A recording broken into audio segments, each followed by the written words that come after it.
We have won the Great War. Now we will win the last war.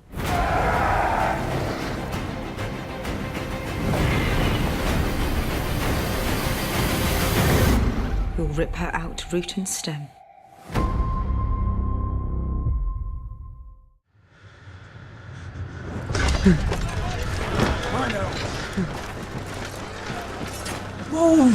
We've been building towards this for so long now. You think back to the very beginning of the very first episode, and it's Beyond the Wall where the White Walkers are stalking a group of rangers. So this is the culmination of one of the key storylines in the whole show. And this is for everything.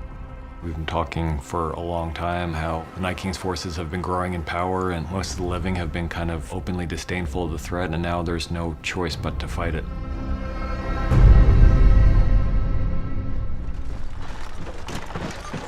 I really love the way the first 10 minutes or so plays out because there's so much tension before there's any encounter with the enemy. You know, as much as they try to conceal it, people are terrified because this is death coming for them. You know, so much of it is just kind of, on one hand, setting the mood for the episode, and the other hand, showing us where these characters are going to be. The entire episode takes place in Winterfell, and you have 19 or 20 characters all involved in a very chaotic situation that needs many, many locations to service it. Because it's such a long battle in this episode, it's important that we feel the ebb and flow. And so there are moments when you think things are going a little bit better for the living. Tell them to lift their swords. We felt like it was important to have that moment of hope when Mel comes in and lights up their oxen, and they all ride off into battle. Zobria Issa se signo to ledus.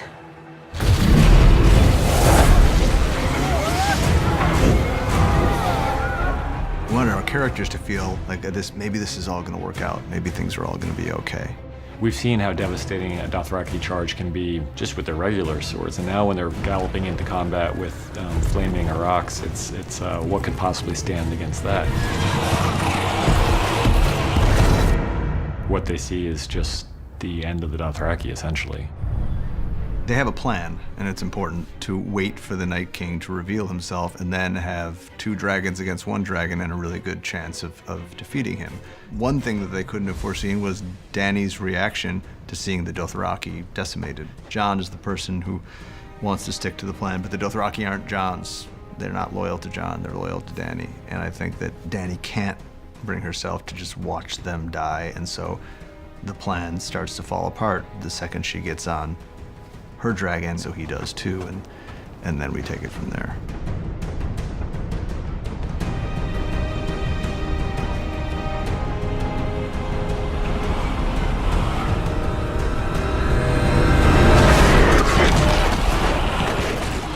We knew this episode was going to be almost entirely battle, and that can get really boring really quickly. You can watch it for a certain number of minutes before the effect starts to dampen. Part of it was making sure that we really stayed focused on the characters, and so whether it's Arya's storyline, or Sansa and Tyrion down the crypt, or Jon Snow and Dany up in the dragons, kind of like all these separate little battles within the greater battle. Lyanna Mormont was supposed to be a one-scene character, and then we met Bella Ramsey, and we realized that we would not be doing our jobs if we kept her as a one-scene character.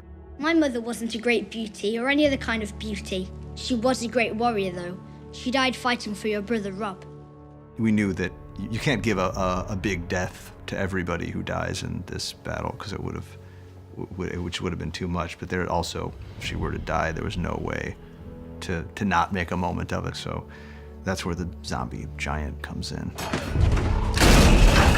It just did add a whole level of complexity to that moment that I'm sure a lot of people would have been okay with not having there if we had demanded to cut it. But I think they also understood why we needed to give one of the strongest, smaller people in the show a chance to go out taking down one of the strongest, larger things we've ever seen in the show.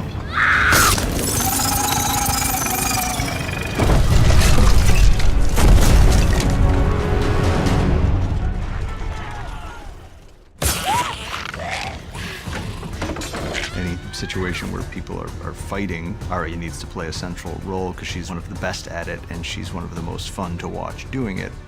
Even for Arya, she can't take on a horde of whites by herself, and especially when her head gets smacked, she's no longer at 100%. It's just about survival at that point. Otherwise, she's completely unstoppable and she never loses her cool, and that's amazing, and it's a lot of fun to watch, but it's one note. So we decided that almost rewinding the clock on who Arya Stark is to back before she became the sort of magical figure that she's become would really be interesting. It would also give us a chance to change up the nature of the story we were telling. We talked about Winterfell as kind of the home for the show, and one of the things that always struck us as a horrific aspect of this is that these hallways and rooms where we spend a lot of good times and quiet times with characters that we care about has now become a horror set because it's been invaded by undead soldiers. Before that point, there's sort of an agoraphobia to the whole thing where you're in this giant, wide open space, and everywhere you look, there's something that could be coming to kill you. Once you get inside Winterfell, everything contracts and the walls literally start to close in around you, and something is there in the dark with you, but you don't know exactly where it is. And we thought that the pace change and the tonal change, it was really important to have that in this episode. Otherwise, the episode would start to feel monotonous. Dracarys. We thought it was important that whatever the plan was, that it would not just work out, because that would be kind of dull.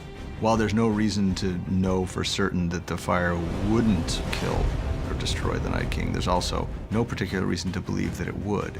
And then a few moments after this happens, the Night King brings them a whole new, larger undead problem by taking all of their own who have been killed in the course of this battle and turning them into the enemy.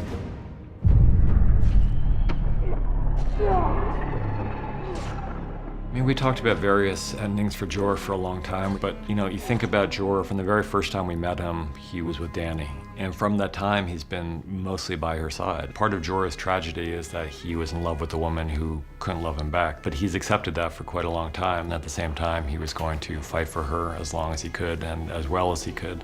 There had never been a moment where she more needed someone to fight to protect her than this moment. And if he could have chosen a way to die, this is how he would have chosen to die. So it was something we thought would be powerful to give him.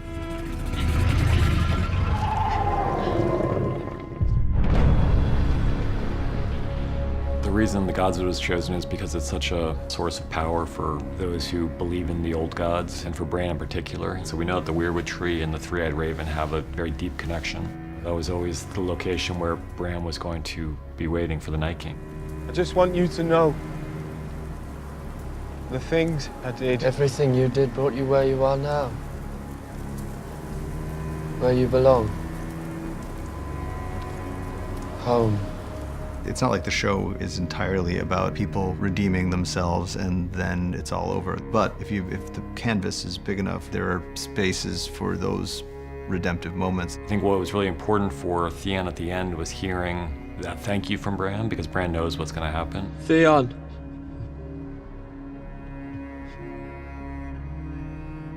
You're a good man. Thank you.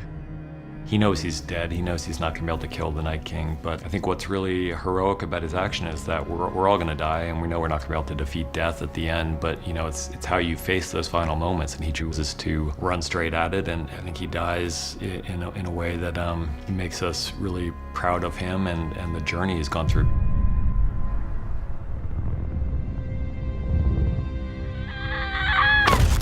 For God, I think it's probably 3 years now or something, we've known that it was going to be Arya who delivers that fatal blow. She seemed like the best candidate, provided we weren't thinking about her in that moment. One of the great things about having this many people you care about in a sequence together is that you can kind of pull people's attention and focus to people that they care about a lot, like Jon and like Dany, Theon and Bran, not to mention Tyrion and Sansa in the crypt. So you're going all over the place with people who you're desperately worried for, and hopefully you forget about the fact that Arya Stark ran out of that castle with the battle drums playing and going towards some purpose, and we don't know what until it happens. We hope to kind of avoid the expected, and Jon Snow has always been the hero, the one who's been the savior, but it just didn't seem right to us for this moment.